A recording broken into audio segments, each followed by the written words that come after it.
Let's dive in, man. I'm looking forward to it. Me too, man. It's great to meet you. Thank you for taking a minute out. And I want to begin our conversation before we get into your good work by asking you this. One of the biggest things that shifted and moved things around for us in our lifetime, we're going on 5 years now, is this pandemic. How much of Mm. living and going through that time has reverberated and affected your life today? It had a massive impact. Every time we have one of these events in our lives, whether it's external, internal, something that kind of shakes us to our core. And I don't think I've met a person who's gone through the pandemic that it didn't have some type of big impact. For me, after the pandemic, of course, my wife and I were living in Australia, and we were in the state of Queensland. We were locked down for almost a year. Now we could travel within Queensland, and we had, we had a lot of freedom to do what we wanted to do within our state, but we couldn't travel interstate or leave the country.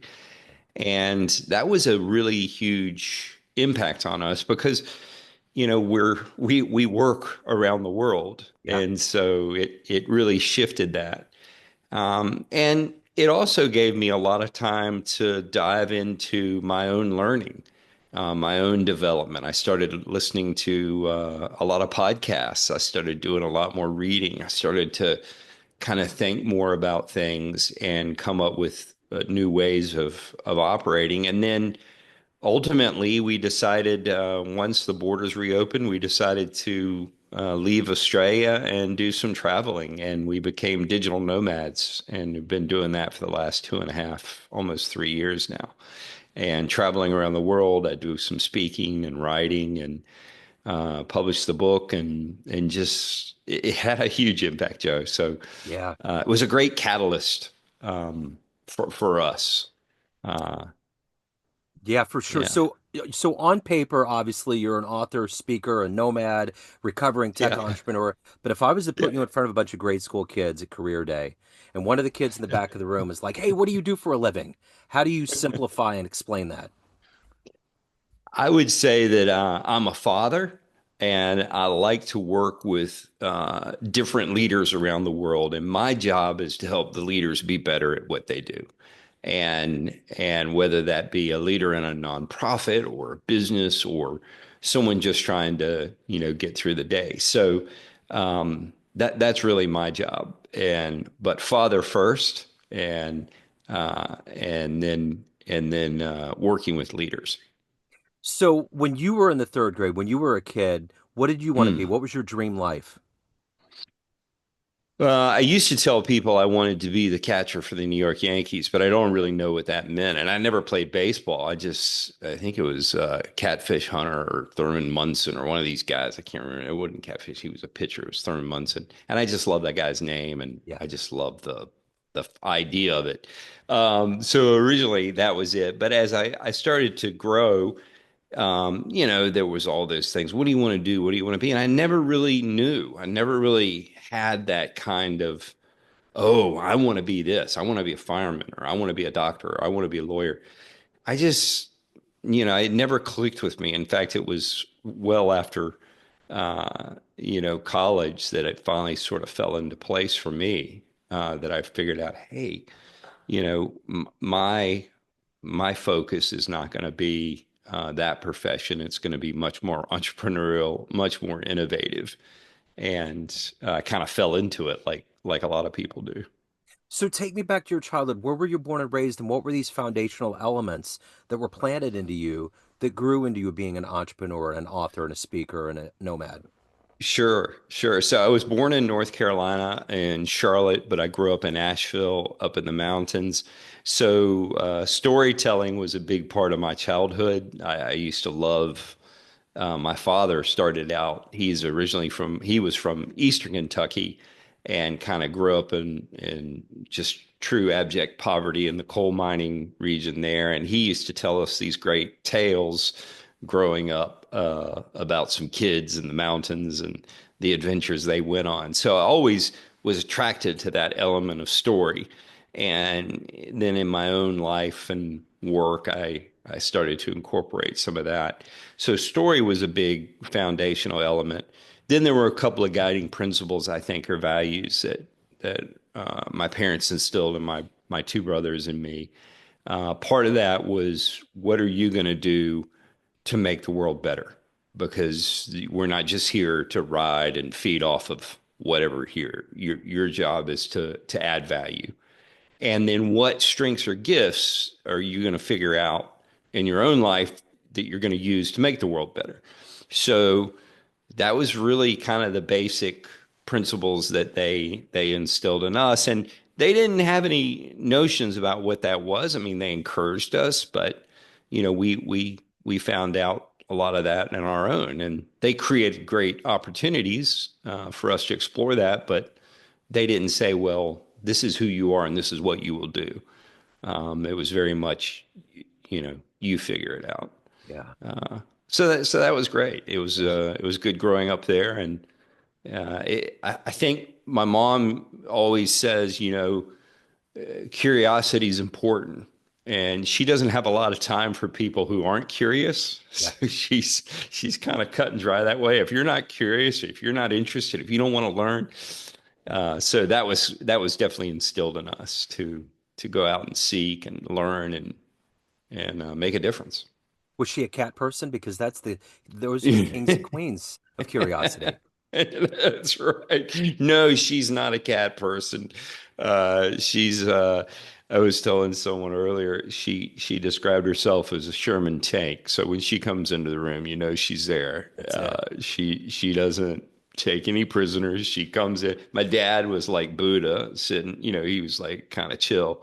But she was definitely someone who came, and she didn't have time for cats. I So, gotcha. I gotcha. I didn't realize I was a cat guy till later in life, but now I oh just yeah, watch the cats and I know they're going to get into something really bad. And I'm like, oh yeah, curiosity always kills the cat. They're yeah. just ready, They're great. ready to walk in. What did I see something that dogs are kind of and I love both cats and dogs, so any of your listeners, I'm not giving dogs a hard time, but it was that dogs are kind of like a 4-year-old child, and cats are like a 42-year-old pissed off guy. They're Totally. kind of like, I don't care.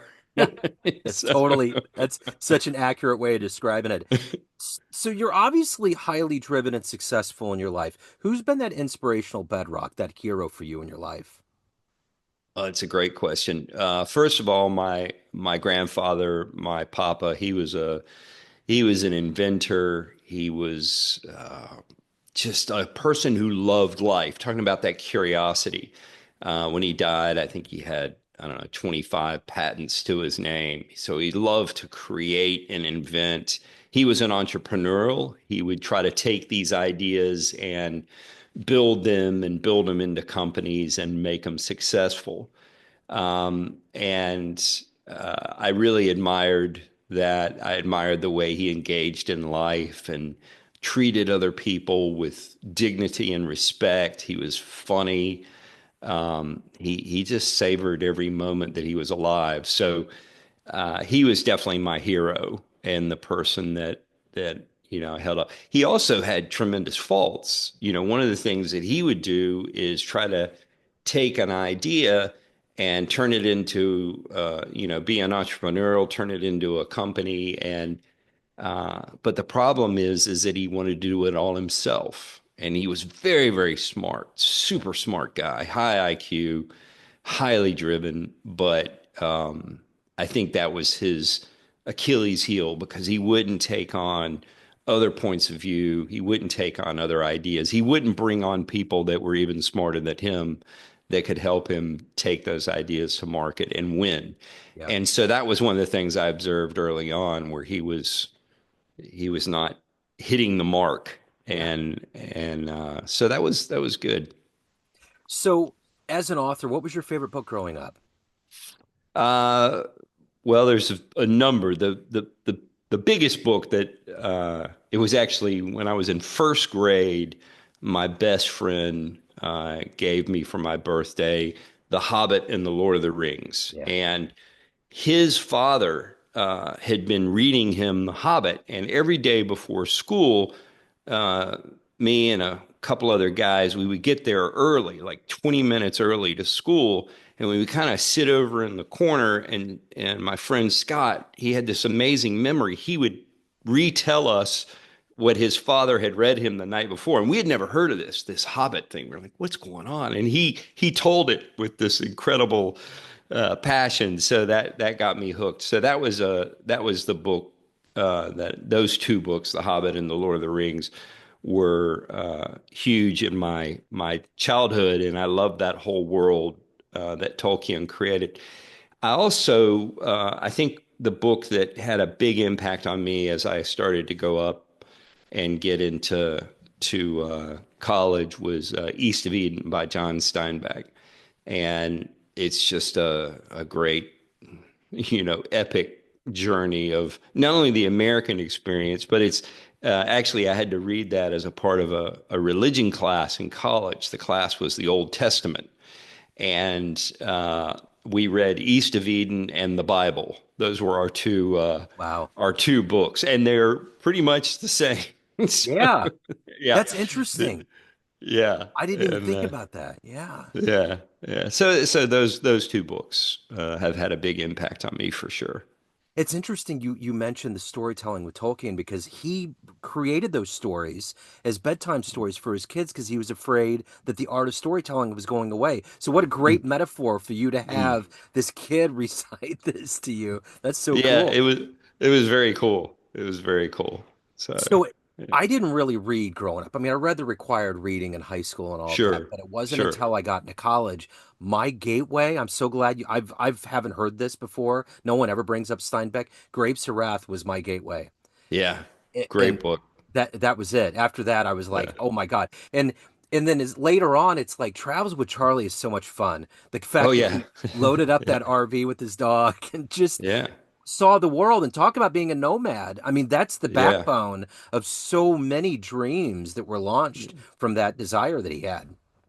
Yeah, it's a great. He was such a great author. I think he had a big impact on me. Graham Greene was another author that had an Yeah, impact on me during that time, yeah. and The Power and the Glory, which is about that whiskey priest out of Mexico.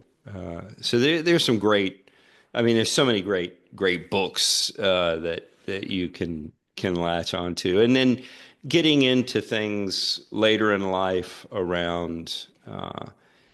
How do we live? How do we improve ourselves? So less of the story, but more of the how do we bring this into action? So Yeah. that's what I love about connecting on podcasts and reading is that you can always find something to connect into your life or wherever you are now, which is great. It is fascinating. And the cool thing is, we could have never seen this when we were kids, that there was going to Yeah. be this medium that was going to be aside from popular media that would become something that would represent human beings in a more accurate fashion, be a very civil therapeutic realm of like growing as a human. What a great thing, man. Yeah. Yeah, absolutely. Yeah. Absolutely. So, being an entrepreneur, who's your favorite entrepreneur? If you can meet one today that you admire from the top down what they're doing, that might help Hmm. you on your journey, who would that be? Well, it's really funny. I used to, when I was younger, I really admired these billionaires who would go out and create these tech companies, and you know, I emulated. This is great. I think I think now I don't know what it was. I think some of the shine started to come off of some of these folks, and I didn't see them so much as heroes as just people who a lot of them were at the right place at the right time. Some of them were smart, but you know, one of the things I learned early on was that there's really no new ideas. There is opportunity. And so it's a theme of an idea or a turn. So even the big billionaires out there today, it's not like they created cold fusion or something on their own. Yeah. There's a lot of people behind it. There's a lot of money behind it. Oftentimes there were very similar ideas. Sometimes they poached ideas from other people. And that's just the way it goes. So the drive and the tenacity that they have, I think is amazing. But there's a entrepreneur who did some solar lighting out of Norway that he designed some really cool. And it wasn't that the battery life and the LEDs and was anything revolutionary, but his design and what he's been able to bring into people in particularly sub-Saharan Africa. I spent some time there working on some solar projects one time, and I really admire him because he's always been focused on how do I improve people's lives? Now, he's made some great money. He's done well. Yeah. But it's always been about how do I make the world better with this? And not just the rhetoric that, we're all connected and it's going to be a better place. No, he's creating something that actually, literally, brightens people's lives. So Yeah. he's someone that I really admire, and I think it's because it's mission focused, Yeah. and he leads with that, and then he doesn't. It's not just another thing to put above the door, that we believe in this, this, and this. He walks the talk, and I like that. I'm a tech guy at my heart, so I think about what you said about like Bill Gates if he didn't have Ballmer, and Yeah, if Jobs didn't have Wozniak, like that's yeah, those were the ones that were really coming up with the zeros and ones, and then you yeah. had to have the marketing savvy. But I think about too, like I don't want to get into a rabbit hole, but I don't really like Zuckerberg. And it all Mm. really started when I saw that movie. He took an idea. He was kind of the guy that was the bully. Like, I'm not going to be the last one picked. I'm going to just steal the ball and run. He's Yeah, that kind of guy. But sure. Bill Gates has given so much good to the world, and I can't imagine why he gets such negative press. He's literally pumping all of this money back on into the planet for Sure. for for the good of ending disease. Yeah, And I look yeah. at him and contrast it with what Zuckerberg's doing, and it's like night and day, man. You know? Yeah, I know. It's a funny thing to be an armchair. I often look at these guys, and of course, the other thing I have to remind myself is that the wealth that they have is insane. I mean, the value that they hold in terms of compared to what you and I and most normal people have is Yeah. really insane. And so I think that's fine and that's great and that's wonderful. I'm all for making money. Sure. But I also think that there's something it's kind of like because they have that we're supposed to see them somehow in a different light Yeah. and I just don't buy it. I Yeah. mean, I think you're right. People have done what they've done to get to where they are. And good on them.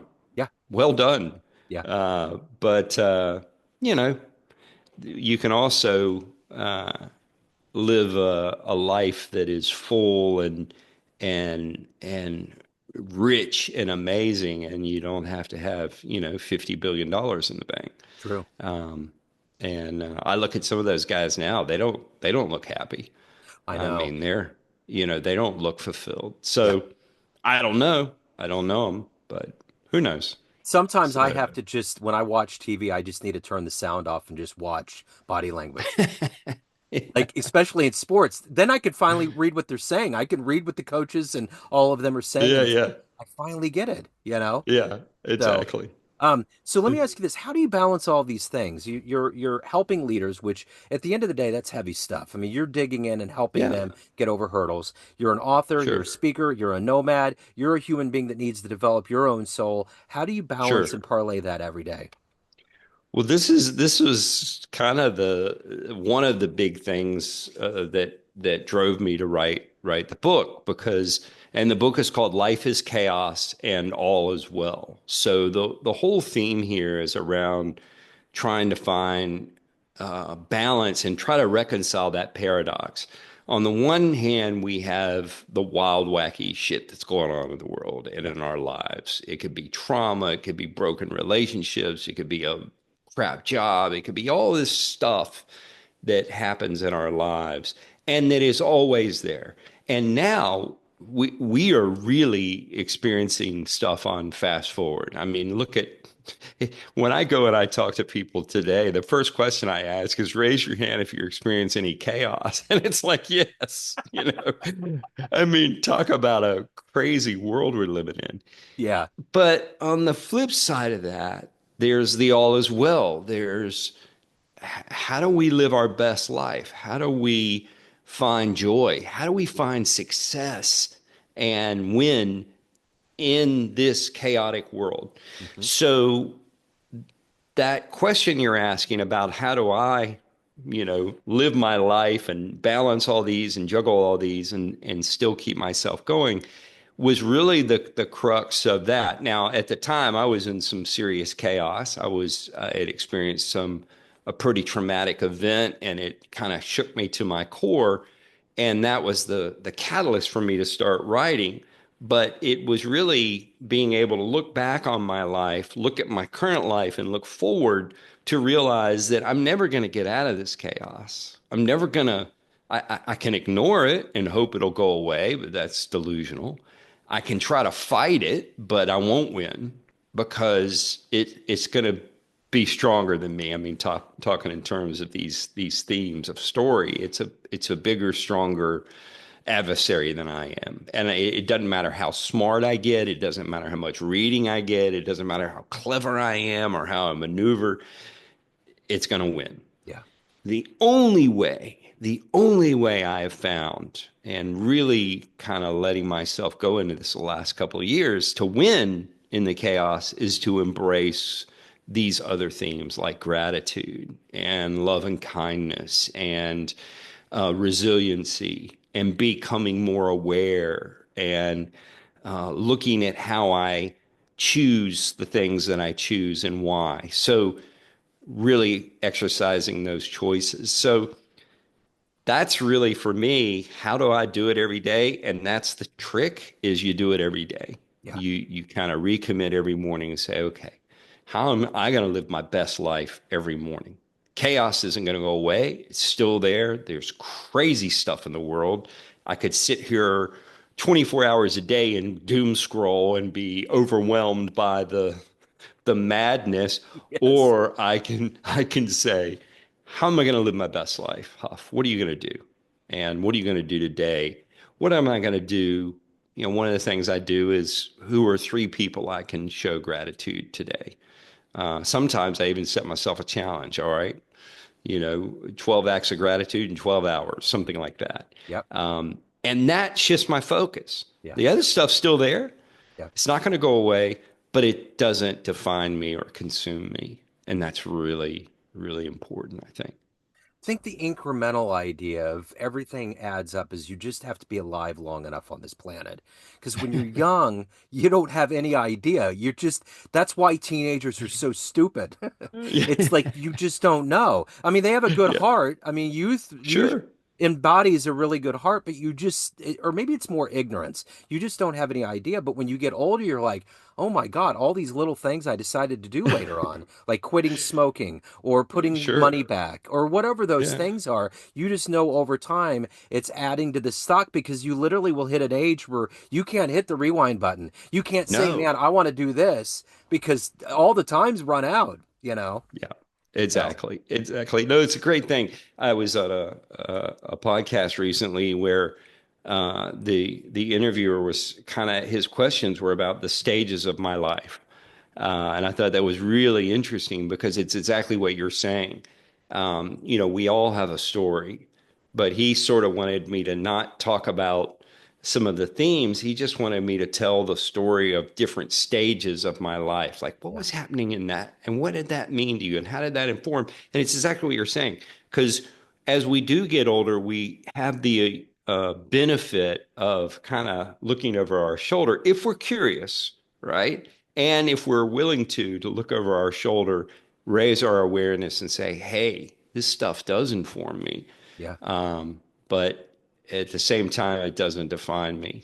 Yeah, I have other things that can define me, and I can choose what those are. yeah. And that's powerful stuff if you tap into it. It's interesting. I've always thought about interjecting the question of what stage of your life would you love to go back to and hang out in? But it's not Mm, fair because if you want to evolve as a human being, you can't hang out in that era. Like we all have mm, good eras of our lives. We have these magical golden years that we lived. But if you mm, don't go through what you're talking about, living through that trauma, you don't know how to mm. cope and get through that. And that's what we have to do if we want to evolve. And I used to hear everybody said, "Oh, you need to be present," and I'm like, "Oh God, Yeah. we're going to be mindful now. We're going to do some meditation," and I just like, "Oh Jesus, here we go." And I used to really laugh at that, and I was very critical of that kind of stuff. But now I'm getting to the age where I'm embracing those practices because they allow me to do a couple things. First of all, when we do the mindfulness stuff and some meditation, I described it to someone, I feel like I'm sitting on a hill watching a car accident. And the car accident, of course, is my life Yeah. at the moment. But instead of being in it, I can observe it and then I can take from it what I need to and then move on for my day, which is really a cool way to be. The other thing is, we, along with looking back like you did, which we do a lot to, kind of wishful remembrance and, oh, I wonder what if I had done this, the what ifs, what if I had done that, or Yeah. and I'm guilty of that. The other thing we do is we look forward, and that's where a lot of our anxiety and fear comes from, Yeah. is when we're focused on the forward. Yeah. It's not usually in the present. It's what will happen. What's going to happen if this happens? What would do if this happens? So our job is to be present and to be in that moment and to deal with what is in front of us and True. to deal with it with intention, with good choices, and based on our values and our beliefs and to be who we are in that moment. And that's hard stuff. And I think the reason we look back and we look forward is being in the moment can be uncomfortable. Yeah. It can be it can be hard. And so um we have to be okay with that. And being in the moment also means that you cut yourself a break, Yeah. that you're saying, you know what, you're fine. Yeah. You're all right. Yeah. And that's important too. Um, Certainly is. Yeah. yeah. So, of everything that you've done, accomplished, evolved into at this point, what are you the proudest of? Well, I'm definitely the proudest of my relationships. So my children, I have two amazing, a daughter and a son. I'm very proud of them. I kind of shake my head every day and go, gosh, how lucky am I that I have these two amazing children that I'm connected with. I remember I was talking to my daughter a couple of years ago, and her mother and I are now divorced. And I was saying, well, Katie, you have some of your mom in you, and you have some of me in you. And she goes, yeah, but I'm my own person, Dad. Yeah, you are, aren't you? So even though I like to take credit and be a part of maybe some of their life, they are their own people. And my son's a amazing guy. He's on his own journey, traveling around the world right now as a young, living and working, which is great. And then my relationship with my wife is also what I'm proud of. Yeah. And I mentioned after COVID, we hit the trail, we became digital nomads and traveled, and it's been great. I meet we have some really good friends in Australia, and they're like, I don't think we could travel together. We would kill each other if because we have two suitcases and we spend most of our time now together every day, and it's just been amazing. Yeah. We really support one another in ways that I didn't know I could be supported, Yeah. which is great. So Sure. those are the things I think I'm most proud of, is my relationships with my wife and my children. Yeah. So, at the end of the day, everyone has a perception of you family, friends, everybody that you work with, everybody that buys your Right. book that knows you, but you run the show. What's your perception Sure. of you? Who do you think you are? I think I'm a guy who's trying to figure it out. I think I'm a guy who loves to tell the story and to talk and to work with people where they're at. I really enjoy that engagement, whether I'm speaking in front of, 500 people or doing a one-on-one coaching with someone. That is to me the the crux of it. And I do see myself as a nice guy, a Yeah. decent guy, and I would hope that other people do. I maybe that's delusional, but I would I agree with do that. see, yeah, I do see that I'm a decent guy, and that's important. So if anyone wants to pick up a copy of your book, they want to hire you, they got questions, they want to reach out, all of the good business, where do they go? Yeah, the website is called winningchaos.com. So you can just check me out on the website, and then there's all sorts of links on there. You can watch videos, you can order the book, you can book me for whatever. But yeah, so winning chaos, and that's really been my theme is how do we win during all this crazy wacky time. Wow, it's the craziest I've seen. Oh man. Stephen, wow, this has been refreshing. Thank you, sir. Thank you for your story. Thank you for your time. Best of luck with everything. Thanks, Joe. I really appreciate it. It's been great meeting you. Absolutely. Great meeting you.